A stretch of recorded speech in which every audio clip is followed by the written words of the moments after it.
This world of unsung heroes, people that don't moan, don't wave flags, need attention, narcissists, the sort of thing I'm talking about. Refreshing, isn't it, to find someone who did so much for their king, queen, and country during their lifetime. It truly is, And the sad thing is with these people, each time we lose one, we lose a little bit of that history, a lot of that history that the current generation, the woke mob, want to wipe out because they don't think it's relevant to them.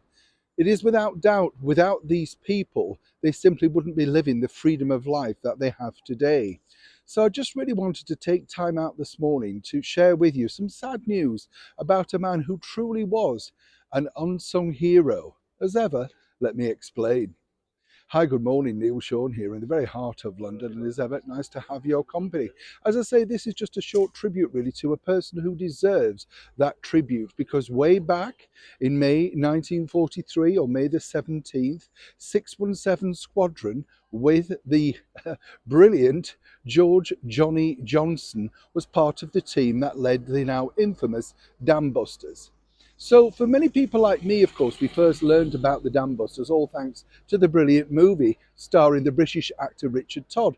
That's the beauty of history, isn't it? We often say here on the show, they try to wipe it out, but the bottom line is that's how you find out about bravery, about unsung heroes, people that they've done so much, that type of thing. I do kind of sort of also look at these people's lives and think, what made you so brave, so young, giving so much up when everything could have been lost at a time when you were literally starting out in life? George Johnny Johnson was, as I say, part of the Dam Busters team. Will go down in history, but sadly we lost him at that brilliant, way too early age. I'm sure he won't mind me saying, 101 years old. Way back in 2017, he picked up an MBE from our late and wonderful monarch, Queen Elizabeth II. And he said that that was one of the highlights of his life, meeting Her Majesty the Queen. So different to the generation that we have today, mocking, curtsying, and that sort of thing. You get the picture. But as I say, if you have a time, do spare a thought and send your prayers and good wishes to the family of George Johnny Johnson. And also do check out the Dam Busters to see exactly just what an heroic team of very brave young men and women they were back then.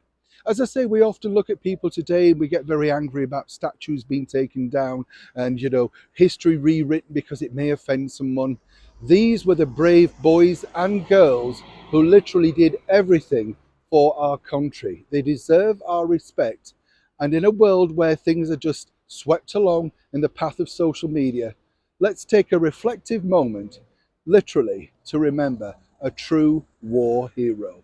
So, George Johnny Johnson, we thank you from everybody here who watches on this channel. As ever, do take time to look him up. Neil Sean in the very heart of London.